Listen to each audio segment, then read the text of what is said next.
안녕하세요. 오늘도 사연 살롱을 찾아주셔서 감사합니다.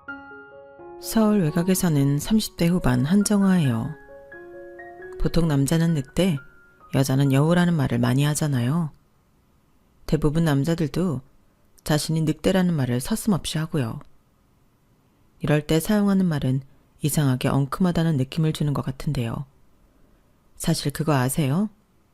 진정한 늑대는 자신의 무리, 가족을 보호하는데 모든 걸 쏟는다는 것 말이에요. 자기 마음대로 힘자랑하거나 독단적으로 생활한다면 늑대 무리에서 쫓겨난대요. 그래서 늑대 우두머리는 힘도 세지만 지혜롭고 가족, 무리를 위하는 걸 제일 잘하는 거죠. 그런 면에서 저희 남편은 늑대 무리에 끼지도 못하는 그런 사람이었던 거 있죠. 결혼하면 배우자가 늑대 무리 속에 들어와 하나의 가정을 새롭게 이뤄야 하는데 왜 이 남자는 결혼하기 전 시부모님과의 가정을 자신의 무리라고 생각했는지 지금 돌이켜보면 늑대 우두머리가 되지 못하는 사람이었던 거예요. 강한 힘을 가진 다른 우두머리가 이끄는 대로 끌려갔던 거죠. 그게 아이러니하게 제가 아니라 시모였고 전 그 늑대 무리 속에 포함되지 못했으니 불협화음이 일어날 수밖에 없었던 거예요. 물론 이 모든 사항들을 처음에 알았던 건 아니었어요. 연애할 때 그런 부분들을 전혀 느끼지 못했거든요. 연애할 때 남편은 정말 세심한 사람이었어요. 제가 금요일 저녁마다 야근이 많았는데 어느 날은 갑자기 사무실로 찾아왔더라고요. 손에는 제가 퇴근하고 늘 들르던 분식집 떡볶이가 들려 있었죠. 오늘은 일찍 퇴근하는 날이 아니야? 하면서 방긋이 웃었던 기억이 나요.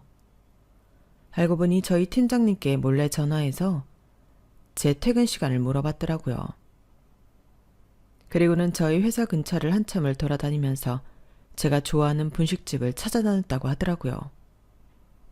남들이 보기엔 별거 아닌 떡볶이 하나 사온 게 전부였지만 그런 소소한 배려가 참 좋았어요.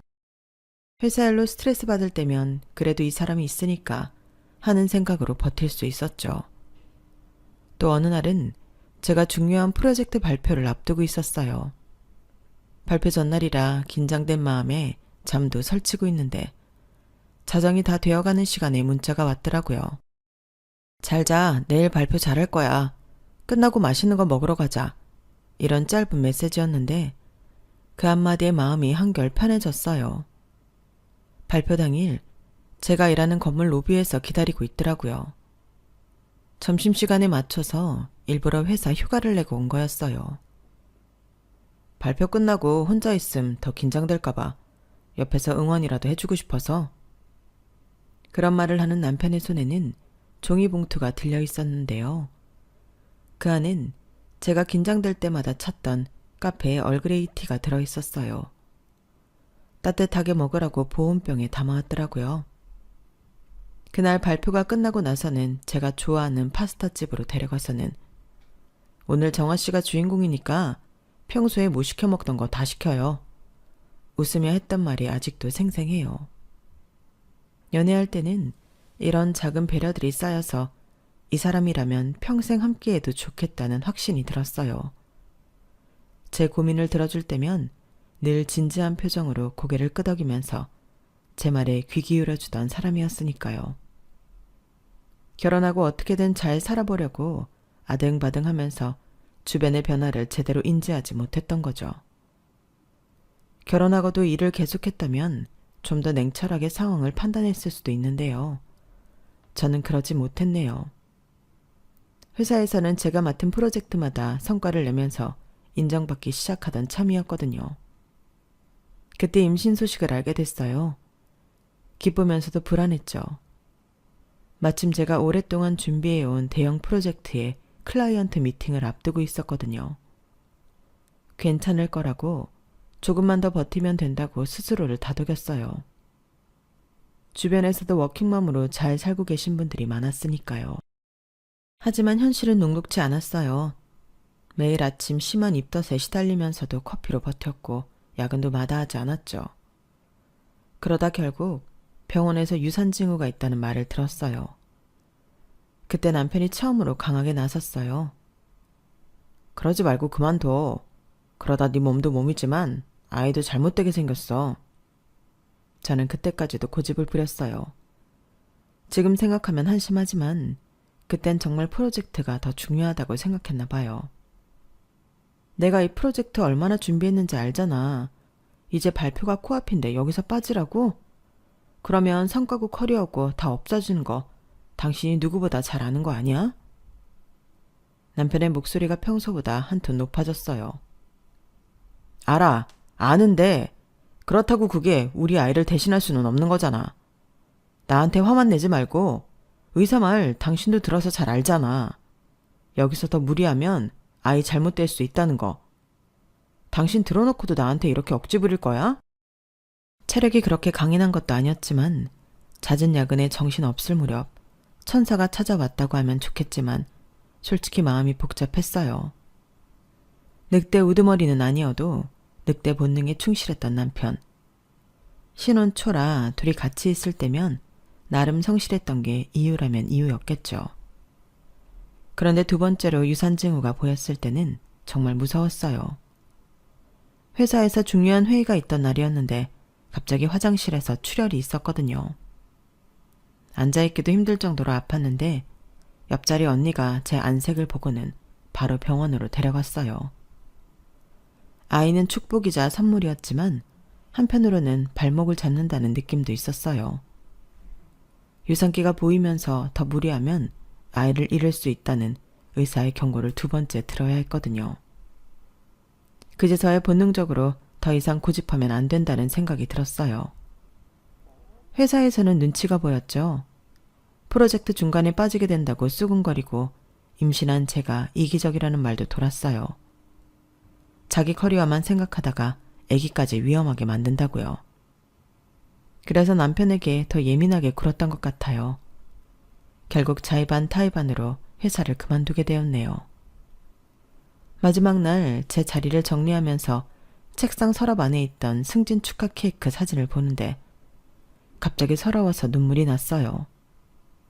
지금도 가끔 생각해요. 내가 조금만 더 버텼더라면 우리 아이가 정말 잘못되었을까? 지금 난 회사에서 어떤 위치일까? 이런 생각이 머리에 떠오르지만 오늘부로 잊으려고요. 그래서 마지막으로 한 번 더 생각해 봤네요. 하여튼 그렇게 회사를 그만두고 나니 아이를 키우면서도 늘 머릿속에는 회사에 다니고 싶다는 욕망이 강했죠. 하지만 그마저도 마음대로 되지 않았어요. 큰애 예진이가 태어나고 나서부터였어요. 아토피인 줄만 알았던 게 희귀한 알레르기성 질환이었다는 걸 알게 됐죠. 그렇게 시작된 병원 생활. 자기야, 나 병원인데 저녁에 필요한 물품 좀 가져다 줘. 예진이 병원에 또 입원해야 한대. 전화기 너머로 남편의 한숨소리가 들렸어요. 또? 이번엔 왜? 그 또라는 말이 담긴 무게가 저를 짓눌렀어요. 겨우 1살 된 아이가 벌써 3번째 입원이었으니까요. 모르겠어. 지난번 발진 났던 게 문제가 있었나 봐. 다리에만 나는 게 아니라 장에도 난다고. 장에? 피부에 나는 게 왜 장에? 저도 이해하기 힘들었어요. 아이의 다리와 팔에 나타나는 발진은 이제 익숙해졌는데 장에도 같은 증상이 나타나다니. 의사 선생님 설명을 들을 때는 알았다고 했는데 남편에게 설명하려니 말문이 막히더라고요. 모르겠어. 이게 일반 발진이 아니라 뭐라고 말씀하시는데 정신이 없어서 그땐 알았다고 들었는데 기억도 안 나네. 여튼 이게 장에 나서 예진이가 계속 배 아프다고 한 거래. 더 심해지면 장이 꼬이고 큰 수술할 수 있다고. 뭐? 그 정도로 심각한 거야? 남편의 목소리가 달라졌어요. 평소에 피곤한 목소리가 아닌 진짜 걱정이 담긴 음성이었죠. 그래서 입원해서 약 먹으면서 금식해야 한대. 한 달이 멀다 하고 병원을 들락날락했어요. 밤새 가려움에 우러대는 아이를 안고 있다 보면 회사는커녕 잠도 제대로 못 잤죠. 그래도 크면 좀 나아질 거라는 희망을 품었어요. 하지만 둘째 예성이가 태어나고 나서 같은 증상이 또 나타나는 걸 보면서 정말 가슴이 무너졌어요. 의사 선생님 말씀으로는 유전적 요인이 있을 수 있다고 하더라고요. 그 말을 들으면서 내 잘못인가 하는 죄책감에 몇 날 며칠을 울었는지 모르겠어요. 결국 전업주부로 눌러앉게 되었죠. 그래도 후회 없는 건 온갖 고생 끝에 바르게 자라준 아이들이 있었기 때문일 거예요. 그렇게 결혼하고 8년을 정신없이 지냈어요. 큰애랑 작은애 터울이 5살이니 좀 나아질만 하면 다시 육아를 시작하면서 두 손 두 발이 묶였다고 표현하는 게 맞을 것 같아요. 그러다 보니 그땐 시모가 하시는 말씀들이 전혀 이상하게 들리지 않았어요. 내 코가 석자라서 그랬는지 시모의 말씀을 다 저를 위한 배려라고만 생각했죠. 지금 생각해보면 우리라는 말 속에 저는 늘 빠져 있었는데도 말이에요. 그때는 눈치채지 못했던 그 작은 단어들이 사실은 제 자리를 규정짓고 있었던 거죠. 아유, 아서라. 어린애 데리고 나가면 뭐 먹기나 제대로 하겠니? 우리 예성이 어미는 그냥 집에 있어. 우리끼리 나갔다 올 테니. 우리 예진이도 할미 따라가야지. 내 강아지. 그렇지? 시모는 늘 이런 식이었어요. 우리 예성이 어미라고 부르시면서도 정작 저는 우리에서 제외하시곤 했죠. 그러면서 예진이 예성이는 끔찍하게 챙기셨죠. 지금 생각해보면 당신 피가 들어간다고 생각하셔서였겠죠. 남편도 그런 시모의 말에 자연스레 동조했고요. 그래, 당신은 집에 있어. 내가 예진이 데리고 나갈게. 마치 약속이라도 한 것처럼 남편도 저를 당신이라고 따로 떼어내 부르곤 했어요. 그 당신이라는 말이 마치 선을 긋는 것 같았죠. 저도 한 번쯤은 나가고 싶었어요. 하루 종일 집에만 있다 보니 말상대라곤 아이들 뿐이었으니까요. 간혹 용기를 내서 말을 꺼내보기도 했죠. 나도 바람 쐬고 싶은데 예성이 낮잠 잘 시간이니까 유모차에서 자라고 하면 되지 않나요? 그러면 시모는 마치 제가 이기적인 엄마 얘기라도 한 것처럼 말씀하셨어요. 그 목소리에 담긴 따뜻함 뒤로 날카로운 비난이 숨어 있다는 걸 그때 미처 알아채지 못했네요. 아우, 가뜩이나 우리 예성이가 몸도 약한데 유모차에서 자는 게 자는 거겠니? 그냥 편하게 집에서 자고 있어. 우리가 사다 줄 테니. 뭐 마시고 싶은 거 있으면 말해. 우리끼리 빨리 다녀올 테니까. 너도 그동안 좀 쉬어라. 애 키우느라 정신 없었을 텐데. 말씀하시는 내내 우리라는 단어를 강조하시면서도 그 우리 속에 저는 결코 포함되지 않았어요. 이를테면 이런 거였어요. 가족들끼리 저희 집이나 시댁에서 다 같이 저녁을 먹고 나면 시모는 꼭 우리 식구들 후식 타임을 가지셨어요. 차 한잔을 하시면서 도란도란 이야기를 나누시는데 그 자리에 저는 늘 빠져 있었죠. 아이가 없을 때야 다 같이 나가는 게 크게 어렵지 않았지만 아이가 생기고 나선 조금씩 어려워질 수밖에 없었어요. 아이가 잠잘 시간이거나 어른들 식사가 끝나고 이유식을 먹이거나 또는 겨울에는 감기에 걸려 외출을 되도록 안 해야 하는 상황들이 원하든 원치 않든 생기기 마련이잖아요. 그럴 때마다 시모는 우리 식구들은 나가서 얘기하는 게 습관이 됐다면서 자연스럽게 저를 제외하셨어요. 마치 오래된 가족의 전통이라도 되는 양 말씀하시면서요. 그러다 시모가 나서서 저를 배려해 주시곤 했죠. 뭐하러 힘들게 나가서 쉬지도 못하고 아이나 보냐면서요. 사실 차 한잔 마시러 가족들과 함께 카페라도 가면 양옆에 아이를 끼우고 마시니 코로 들어가는지 입으로 들어가는지 정신없는 게 사실이잖아요. 그래서 그땐 저렇게 저를 챙겨주시는 시모의 말씀들이 나름 고맙다고 느꼈던 것 같아요. 나름 저를 쉬라고 생각해 주신다고 생각했던 거죠. 다른 속내가 있는 줄은 모르고 말이에요.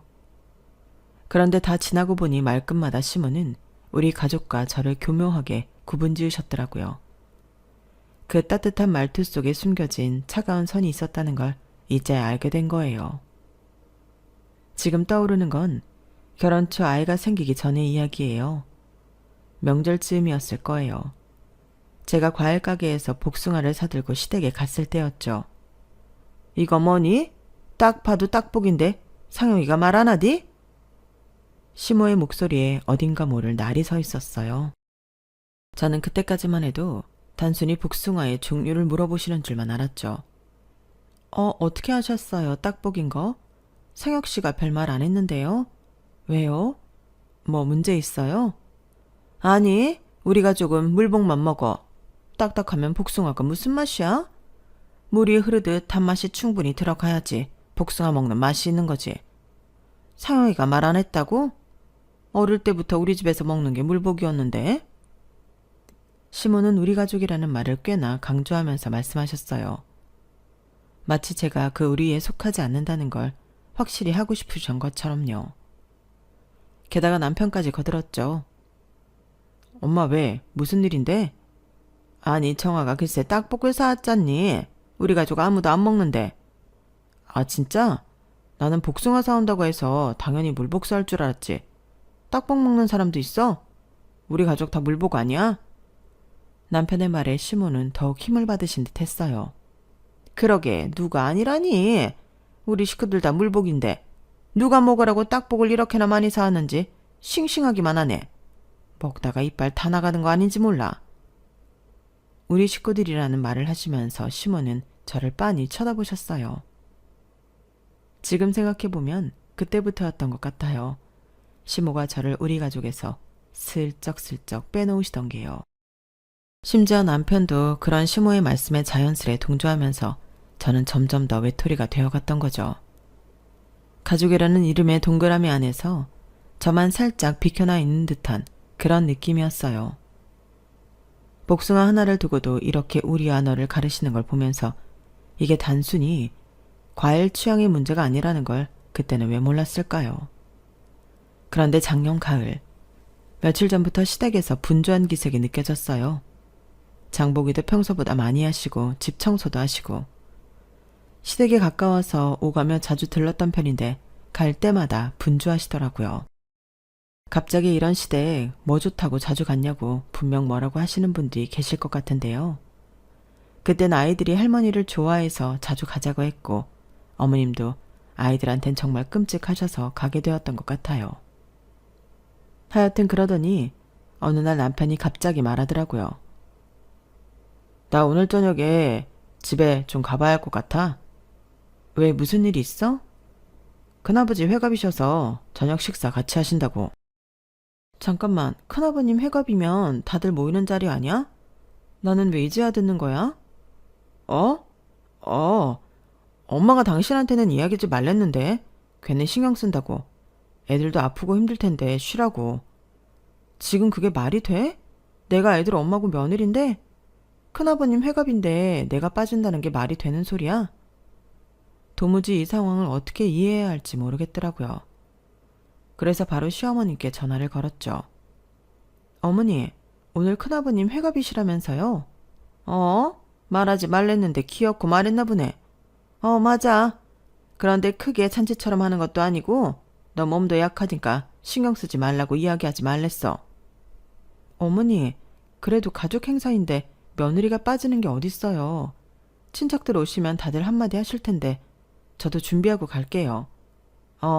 안 그래도 되는데 몸이 아프다고 하면 우리 가족들은 다 이해해 주거든. 그래도 뭐 그러고 싶다면 6시까지 오렴. 일찍 올 건 없다.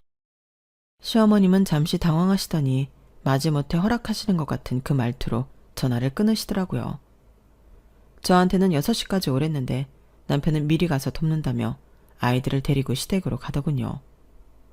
저도 식사 시간에 맞춰가는 것보다 음식하는 건 못 도왔어도 음식 나르는 것이라도 도울 겸 남편을 따라 일찍 나섰죠. 시댁에 가까워질수록 복도에서부터 왁자지껄한 소리가 들렸는데 문을 열자마자 이상한 기운이 느껴졌어요. 분명 저보곤 식사 시간에 맞춰오라고 하시면서 준비할 것도 없다고 하셨는데요. 이미 친척들이 다 모였고 다들 음식을 만들고 나르느라 분주해 보였거든요. 테이블마다 네임택이 놓여있는 게 보이더라고요. 이상하게도 저희 가족 자리가 안 보이길래 두리번거리고 있었는데 시어머니 당황하신 듯 말씀하시더라고요. 어머 벌써 왔어? 아직 자리 정리도 안 했는데. 분명 아까 전화로 6시라고 하셨는데 다른 친척분들은 다 오셔서 자리까지 정해져 있는 게 이상했어요. 어머니, 저희는 어디에 앉으면 될까요? 시어머님이 신우이랑 눈빛을 교환하시더니 아유, 자리가 저기 의자 놓을까? 구석에 있는 공간을 가리키시는 거예요. 이미 저희 아이들은 시어머님 옆자리에 앉아 있었고 남편은 시동생들이랑 같이 앉아 이야기를 나누고 있었죠. 저 혼자만 어정쩡하게 서 있는 상황이 너무 민망했어요. 그래서 남편 옆에 빈자리가 있길래 얼른 거기에 앉았죠. 그러자 주방에서 시어머님과 시누이의 속삭임이 들렸어요. 엄마, 원래 거기 큰이모님 자리 아니었어? 그러게 다 맞춰놨는데 이제 와서 어떡하냐? 사진을 찍을 때는 더 당황했어요. 시누이가 저에게 카메라를 들이밀고 있더라고요. 우리 가족들끼리 먼저 한 컷 찍어요. 라고 말하면서요.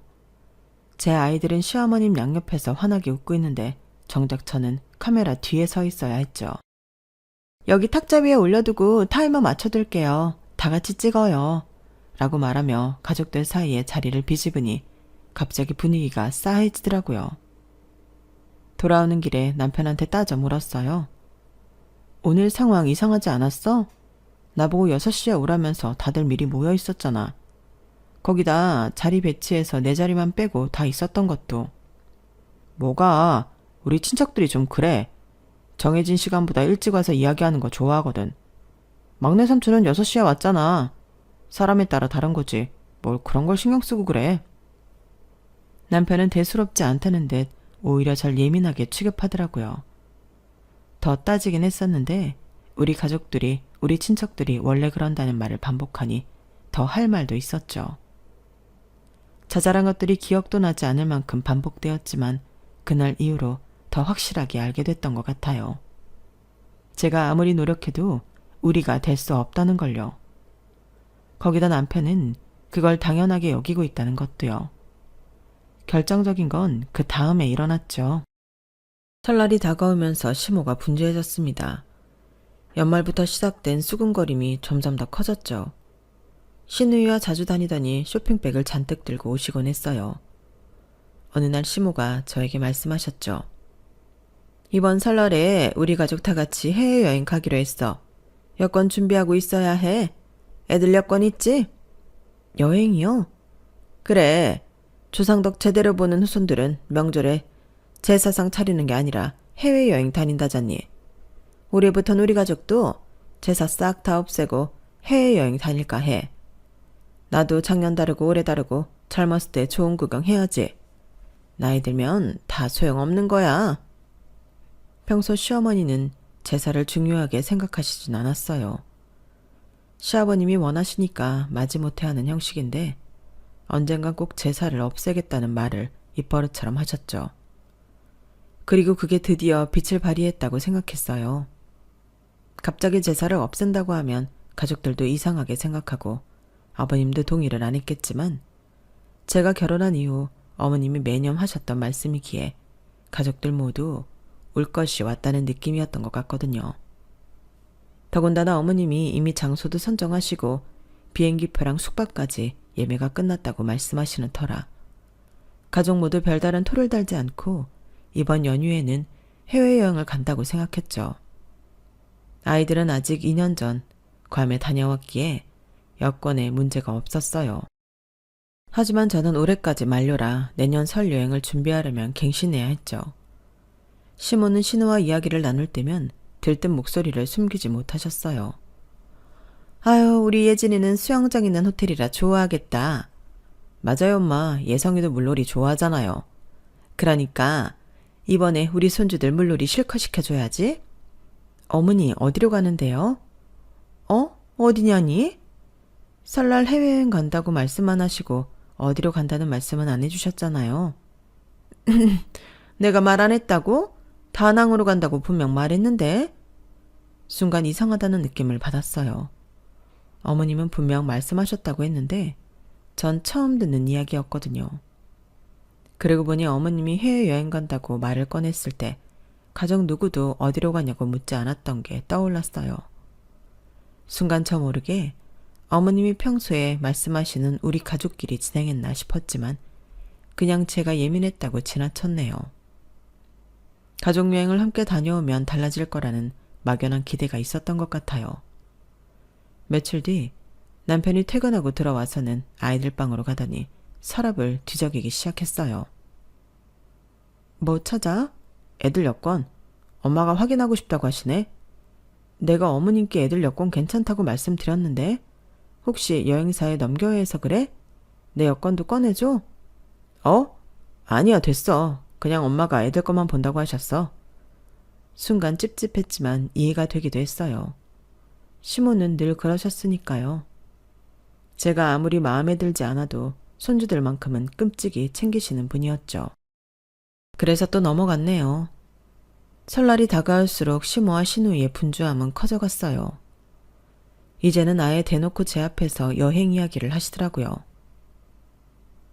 언니, 우리 예진이 수영복은 사이즈 어떻게 될까? 아, 예진이요? 요새 많이 컸는데 140은 되어야 할 거예요. 시누이는 그 말을 듣자마자 핸드폰으로 뭔가를 열심히 찾더니 시모한테 보여드리더라고요. 엄마, 이거 어때요? 귀여운데? 그래, 이쁘네. 우리 예진이한테 딱이겠다. 마치 제가 없는 사람처럼 대화가 오갔죠. 그때까지만 해도 전 이런 게 시모의 사랑 표현 방식이라고 생각했어요. 제가 못 믿어와서 손주들은 당신이 직접 챙기시는 거라고요. 그게 얼마나 순진한 생각이었는지는 그로부터 며칠 뒤에 알게 되었습니다. 설날 아침 우리 집은 여행 준비로 분주했어요. 이른 아침부터 예진이와 예성이는 들떠서 왔다 갔다 하고 있었죠. 시모와 시누이가 고른 예쁜 수영복을 입어보겠다며 한 번씩 갈아입을 때마다 거울 앞에서 싱글벙글 웃는 모습이 눈에 들어왔어요. 여행 전날 시부모님과 시누이가 아침 일찍 함께 출발하는 게 편할 것 같다며 저희 집에서 하룻밤 잤거든요. 엄마, 나 이거 입고 수영장 가면 되지? 예진이가 환하게 웃으며 물었어요. 마음 한구석이 쓰려왔지만 아이의 해맑은 미소를 보며 고개를 끄덕였죠. 남편은 거실에서 캐리어를 끌고 나왔어요. 여보, 여권은 다 챙겼지? 응, 애들 거랑 다 여기 있어. 남편이 여권 가방을 들어보이며 대답했어요. 시모는 아침 부산하게 움직이고 계셨어요. 이것저것 챙기시는 척하면서 계속 저를 힐끗거리시더니 마침내 입을 여셨죠. 정아야, 네 어머니, 아침은 먹었니? 네. 시모는 잠시 망설이시더니 이내 단호한 목소리로 말씀하셨어요. 그래서 말인데 우리 가족끼리 간다고 말 안 했나? 네 비행기표는 없는데 집이나 지키고 있으렴. 어제 홈쇼핑에서 간장게장 맛있는 거 세일이길래 주문했으니까 오늘 오후나 내일 오면 늦지 않게 냉장고에 넣어놓고. 순간 손이 들고 있던 예진이의 모자를 꽉 쥐었어요. 하지만 제 목소리는 의외로 차분했죠. 아, 그러시구나. 입가에 작은 미소까지 띄우며 대답했어요. 시모는 제 반응이 의외였는지 잠시 흔들리는 듯 하더니 이내 더 단호한 목소리로 말씀하셨어요. 그래, 잘 알아들었네. 우리 가족끼리 가는 거니까 신경 쓰지 말고. 네, 신경 안 써요. 여행은 편하게 가족끼리 가는 게 맞잖아요. 이해해요. 제 말에 시모의 눈이 커졌어요. 남편도 어리둥절한 표정으로 저를 쳐다봤고요. 여보, 그게 무슨 말이야? 설마 서운해서 그래? 서운할 게 뭐 있어. 평소에도 늘 이러셨잖아. 우리 가족에서 나 빼는 거. 이번엔 그냥 좀 더 노골적이신 것 뿐이지. 당신도 알고 있었으면서 왜 세상 모르는 척이야? 그때였어요. 초인종이 울렸어요. 시모가 화들짝 놀라 현관을 쳐다봤죠. 누구지? 이렇게 이른 시간에? 전 천천히 일어나며 말했어요. 아, 우리 가족이요. 현관문을 열자 친정 부모님과 오빠 가족이 환한 미소를 지으며 서 계셨어요. 모두 캐리어를 끌고 계셨죠. 우리 딸 준비 다 됐지? 친정어머니의 목소리가 현관을 가득 채웠어요. 외할머니! 예진이와 예성이가 뛰어나가 안기는 동안 시어머니 얼굴이 어리둥절하게 변하는 게 보였어요. 서둔, 이른 시간에 여긴 어쩐 일로? 시어머니의 목소리가 떨렸어요. 안녕하세요, 사돈. 오랜만이네요. 정아가 말 안 했나 봐요? 가족여행 간다고 전부터 준비해서 알고 계신 줄 알았는데? 어머, 어머님. 제가 말씀 안 드렸나요? 하긴 뭐 말씀 안 드려도 상관없잖아요. 가족여행 간다고 말씀하신 건 어머니시니까요. 그렇죠? 우리 가족도 이번 명절에는 여행 가기로 했거든요. 하와이로요. 전 일부러 우리라는 말에 힘을 주었어요. 하와이라고? 이번엔 남편이 놀란 목소리로 물었어요. 왜 문제 있어? 어머님 말씀대로 당신 가족들끼리 여행 가는 거고 난 우리 가족끼리 여행 가는 건데? 그 말에 남편이 당황한 듯 다시 묻더라고요. 여보 잠깐만, 이게 무슨... 아 맞다, 우리 예진이 예성이 엄마가 새로 산 수영복 있지? 그거 입고 가자. 할머니가 사주신 건 여기 두고. 아이들은 해맑게 고개를 끄덕이며 방으로 뛰어갔어요. 정아야. 남편이 안절부절 못하며 절 잡아 끌려고 하는데 친정 오빠가 말했죠. 뭐해? 빨리 안 오고. 비행기 시간 늦겠다. 시어머니 얼굴이 점점 굳어가더군요. 당신이 늘 말하는 우리라는 말로 선을 분명하게 그으니 머리가 복잡해지셨겠죠. 아니 사돈, 이게 무슨 경우입니까? 아침 대바람부터 오셔서 우리 가족 니네 가족 이게 무슨 상황인지? 참다 못한 시어머니의 목소리가 날카로워졌어요. 그때 친정어머니가 조용히 하지만 단호하게 말씀하셨죠. 제가 묻고 싶은 말이에요. 그동안 사돈께서 가족 행사 때마다 우리 딸 쏙 빼놓고 가족이 아니니 혼자 집에나 지키라고 하셔놓고 이제 와서 우리 가족, 니네 가족 이게 무슨 상황이냐고 물으시다니 그거 웃음이 나네요. 왜요? 내가 하면 로맨스, 남이 하면 불륜이라고 막상 당해보니까 생각이 바뀌시나 보죠? 장모님, 그게 무슨 말씀이세요? 저희 엄마가 언제 그랬다고. 정아야, 말 좀 해봐. 장모님이 크게 오해하신 것 같은데. 오해? 그래, 자네가 그렇게 생각하고 있으니까 가운데서 차준도 똑바로 하지 못하고 질질 끌려다닌 거겠지. 이 결혼 파탄엔 자네 책임도 있네. 알아? 파탄이라뇨. 그게 무슨 소리예요? 정아야, 장모님 지금 뭐라고 하시는 거야? 시간이 멈춘 것처럼 모두가 얼어붙었어요. 저는 천천히 가방을 열어 서류 한 장을 꺼냈죠. 아침부터 이런 상황이 올 것을 알고 있었거든요. 이혼 소송은 이미 접수했어. 어머님이 늘 말씀하시던 것처럼 우리가 아닌 다른 사람이 굳이 붙잡고 있을 필요는 없잖아? 여보, 이게 무슨... 갑자기 이혼은 또 왜? 남편의 목소리가 떨렸어요. 하지만 전 더 이상 흔들리지 않았죠. 갑자기라니, 결혼 초부터 어머님 늘 그러셨던 거 당신도 알았잖아. 그래도 그땐 겉으로 이렇게 티내진 않으셨지. 근데 큰아버님 회갑 때부터 시작해서 이번 설날 여행까지 대놓고 어머님이 우리에서 빼놓을 때마다 당신은 뭐 했어? 알면서도 모른 척 했잖아. 고마워. 덕분에 법원에 제출할 증거가 충분해서 수월하게 끝나겠어. 증거라니. 증거. 가족들 단톡방에서 제가 빠진 걸로 주고받은 대화들, 가족 행사 사진에서 매번 저만 제외된 것들, 이번 여행 준비하면서 나눈 대화들까지요. 다 캡처해뒀어요. 당신이 컴퓨터에 카톡으로 로그인해둔 덕분에 자료 수집이 수월했어. 고마워. 시어머니의 얼굴이 창백해졌어요. 하지만 전 계속 이어갔죠. 특히 이번 설날 여행은 결정적이었죠. 가정법원에서 이런 상황을 어떻게 볼까요? 시어머니가 며느리를 의도적으로 가족에서 배제하고 남편은 이를 방관했다. 이건 명백한 정신적 학대예요. 친정어머니가 제 어깨를 잡아주셨어요. 그제서야 제 목소리가 떨리고 있단 걸 알았네요. 이게 다 무슨 소리야? 난 그저 뭐요? 제가 우리 가족이 아니라서요? 그럼 이제 정말 남이 되는 게 맞겠죠? 서류를 남편 앞에 내밀었어요. 그동안 참아왔던 말들이 물살처럼 쏟아져 나왔죠. 늘 당신 엄마 편이었지. 내가 소외될 때마다 원래 우리 가족이 그래 하면서 너도 나를 가족으로 생각한 적 없었던 거야. 정아야, 그건 아니야. 난 그저 편한 대로 살았을 뿐이다. 뭐 그런 말을 하고 싶은 거야?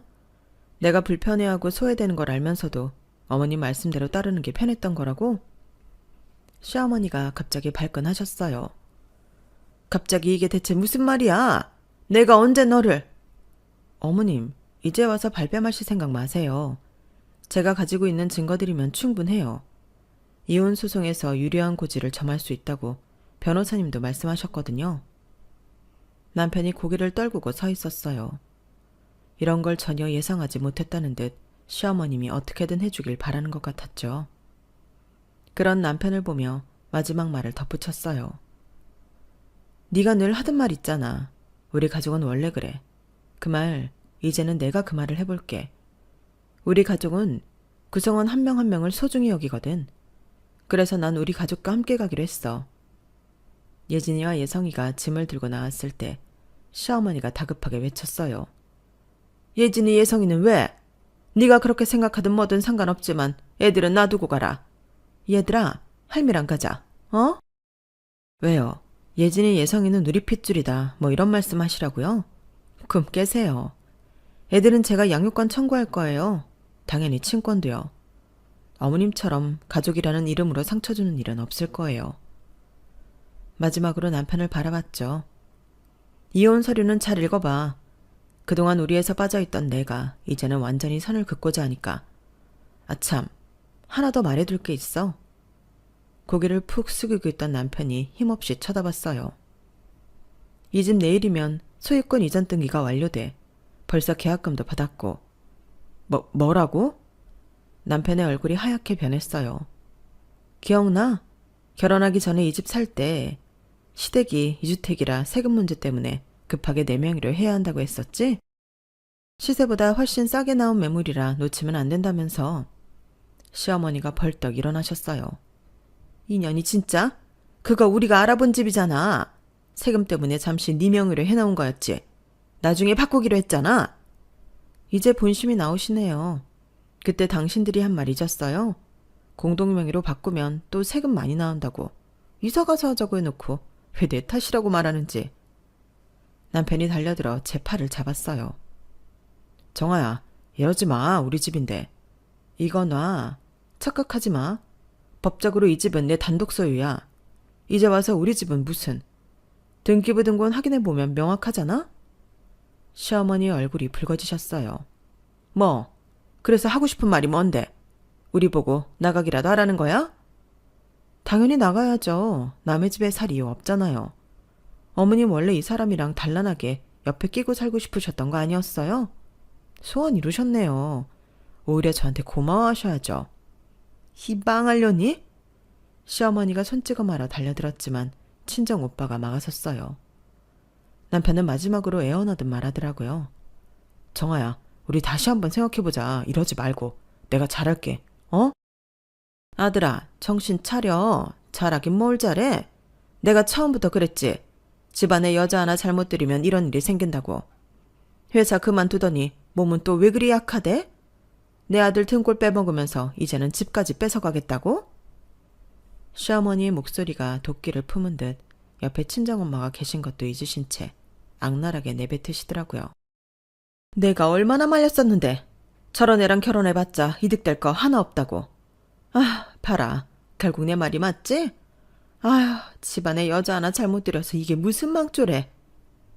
이때 조용히 지켜보시던 친정어머니가 한 발짝 앞으로 나서셨어요. 망조는 무슨, 이 옆에 내가 노망이 났나. 자식을 결혼시켰으면 잘 독립하도록 놔두어야지. 다 큰 자식 뒤에서 이렇게 조정하니까 이 사단이 난 거 아니야. 정아야, 결정 잘했다. 이런 집구석에서 더 고생하느니 말이야. 친정어머니는 시계를 보시더니 천천히 현관으로 향하셨어요. 자, 이제 그만 가자. 비행기 시간 늦겠다. 어머님은 아들 옆에 끼고 원하시던 대로 잘 사시면 되겠네. 그러게, 이제 진짜 시골길이 사실 수 있잖아요. 뒤에서 시어머니의 고함 소리가 들렸지만 더 이상 신경 쓰고 싶지 않았어요. 이제 저한텐 제 진짜 가족이 있으니까요. 비행기 안에서 창밖을 내다보는 예진이와 예성이를 보고 있으니 마음이 복잡해지더군요. 조금 전 일도 이제는 마치 먼 일처럼 느껴졌죠. 시어머니가 처음 설 연휴 여행을 말씀하셨을 때부터 이상했어요. 평소랑은 조금 달랐거든요. 늘 우리 가족이라고 하시면서도 이번엔 유독 제게 말씀하시는 게 불편해 보이셨달까요? 마치 제가 알면 안 되는 비밀을 말씀하시는 것처럼요. 남편이 퇴근하고 늦게 들어와서 노트북을 켜고 뭔가를 보다가 잠들었던 날이었어요. 궁금한 마음에 화면을 봤더니 카카오톡이 켜져 있더라고요. 보면 안 된다는 걸 알면서도 시댁가족 단톡방이 눈에 들어왔어요. 제가 포함된 단톡방이 아니더라고요. 이번에 우리 설날은 특별하게 보내자. 다들 여권 준비하고.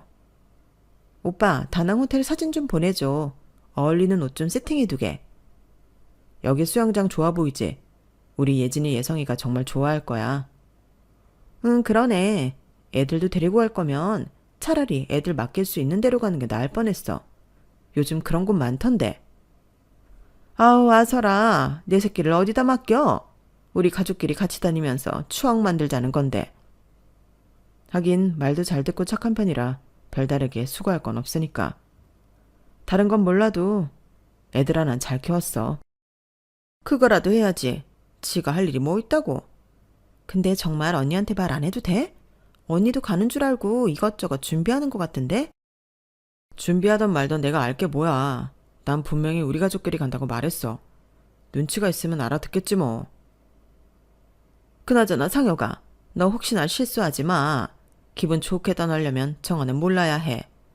괜히 여행 전에 알게 되면 골 아프니까 입단속 잘하고. 알았어, 말 안 했어. 그런데 서운해하면 어쩌지? 어쩌긴 뭘 어째. 선물이나 선심 쓰는 척 사다 주면 되는 거지. 해외여행 비행기 표값이 얼만데?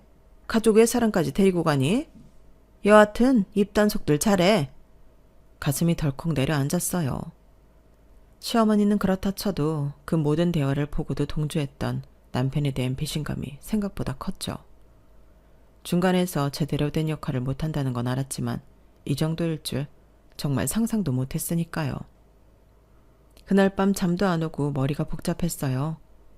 문득 작년 큰아버님 회갑 때의 일이 떠올랐죠. 그때도 이런 식이었어요. 다들 미리 모여서 자리 정하고 사진 찍고 저만 쏙 빼놓고요. 그동안 얼마나 많은 우리 가족 모임에서 제가 제외됐었는지 하나둘 기억이 떠오르더라고요. 다음날 시어머니가 자주 이용하신다던 여행사 사이트에 들어가 봤어요. 남편 노트북에서 본 카톡에 여행사 이름이 있었거든요. 설 연휴 다낭 단체 패키지를 검색하다가 우연히 신우이 인스타그램을 보게 됐어요. 드디어 대학 완료, 샵 설 연휴, 샵 다낭여행, 샵 가족여행, 샵 7인 예약. 가슴이 싸늘해지더군요. 7인이라 시부모님 시누이 부부 남편 그리고 애들, 정확히 저만 빠진 인원이었죠. 댓글엔 시어머니가 남기신 이모티콘도 보였어요. 이제는 정말 확실해진 셈이었죠. 화가 치밀어 올랐지만 이상하게도 마음은 차분해졌어요. 이제는 제가 행동해야 할 때라는 걸 깨달았던 거죠. 마음 먹고 나니 마치 그래야 하는 것처럼 모든 게 착착 돌아갔어요. 며칠 뒤 친정 엄마에게 전화가 왔거든요. 이번 명절에 이모네 같이 갈래? 이모? 막내가 비행기표 보내줄 테니까 오라고 그러는데 네 생각나서 전화했어. 명절이라 시간 빼기 어렵나? 박서방도 같이 가면 좋은데 안 되면 너라도. 박서방은 안 갈 거고 나랑 예진이 예성이랑 갈 수 있어. 진짜? 그래, 알았어. 그리고 변호사를 만나러 갔죠.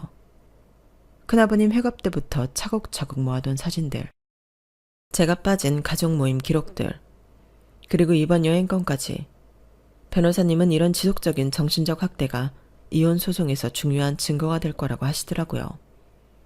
집 문제도 걱정했는데 오히려 그게 더 단단했어요. 결혼 초에 시댁 세금 문제로 급하게 잼명이로 해뒀던 게 이렇게 전화위복이 될 줄이야. 등기부 등본 찾아보니 8년 내내 제명이 그대로더라고요. 바꾸자고 했는데 안 바꿨다고요? 그럼 더 좋네요. 법적으로는 명백한 단독 소유예요. 변호사님 말씀에 가슴을 쓸어내렸죠. 영유권도 마찬가지였어요. 두 아이 모두 희귀 알레르기성 질환이 있고 그동안 전업주부로 헌신적으로 돌보셨다고요? 이런 특수한 상황에서 어머니의 양육이 필수라는 건 법원에서도 충분히 인정할 겁니다. 친정에서도 적극적으로 도와주셨어요. 아무래도 저 혼자 결정할 문제는 아니라고 생각해서 변호사를 처음 만났던 날, 친정 식구들에게 사실을 알렸거든요.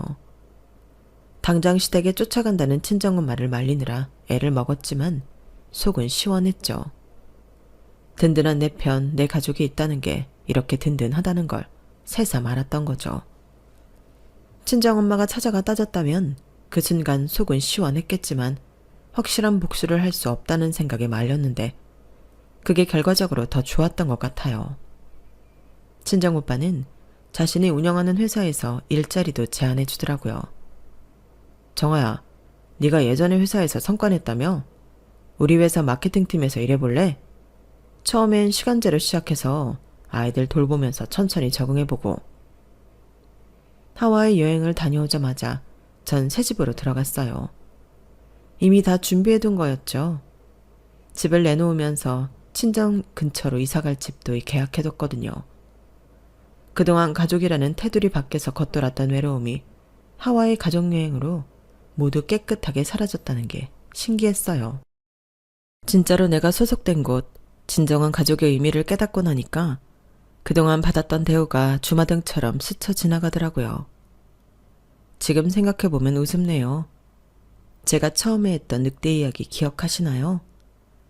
진정한 늑대는 자신의 무리, 가족을 지키기 위해 모든 걸 쏟는다고 했었죠.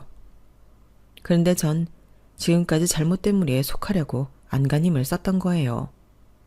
힘도 없고 지혜롭지도 못한 늑대를 따라가면서 그 무리에 끼워달라고 애원했던 거죠. 이제는 제가 우두머리 늑대가 되어 우리 아이들을 지키려고 해요. 남편은 당연히 이혼할 수 없다며 변호사를 선임했어요. 시어머니도 제 뜻대로는 절대 안 된다고 고함을 지르시더라고요. 하지만 전 너무 잘 알아요. 시어머니가 돈 쓰는 걸 얼마나 아까워하시는지. 변호사 비용 나가는 걸 보면 얼마 못 가 합의 이혼하자고 하실 거예요. 이제는 우리라는 말의 의미도 달라졌어요. 제 곁에는 진짜 제 편이 되어주는 사람들이 있으니까요. 더 이상 거짓된 무리에 기웃거리지 않아도 돼요. 이게 바로 진정한 늑대의 모습 아닐까요? 자신의 진짜 가족을 지키기 위해서라면 때론 낡은 무리를 과감히 떠나는 것도 필요한 거겠죠. 그러고 보니 시어머니도 참 우스운 분이에요. 늘 우리 가족을 입에 달고 사시더니 정작 가장 소중한 손주들의 양육권까지 잃게 생겼으니까요. 본인 고집으로 손주들과도 멀어질 거면서 끝까지 제 의견은 무시하고 싶으신가 봐요. 뭐 좋으시다면 변호사 비용 더 내시라고 할 생각이에요. 전 소송을 그만둘 생각이 없으니까요. 아마 시어머니도 어차피 승산 없는 싸움이라는 걸 아실 텐데도 체면 때문에 발버둥 치시는 거겠죠. 전 이제 그런 허상에 더 이상 시간 낭비하고 싶지 않아요. 제 진짜 무리, 제 진짜 가족들이 기다리고 있으니까요. 혹시라도 저처럼 가족이 아닌데 가족이라는 허울 때문에 망설이시는 분들이 계시다면 제 이야기가 진짜 내 가족을 찾아가는 작은 힘이 되었으면 좋겠네요. 들어주셔서 감사합니다. 건강하세요. 여러분, 사연 댓글에 응원과 현명한 조언 부탁드려요. 좋아요와 구독은 저에게 큰 힘이 됩니다. 오늘도 좋은 일 가득하세요.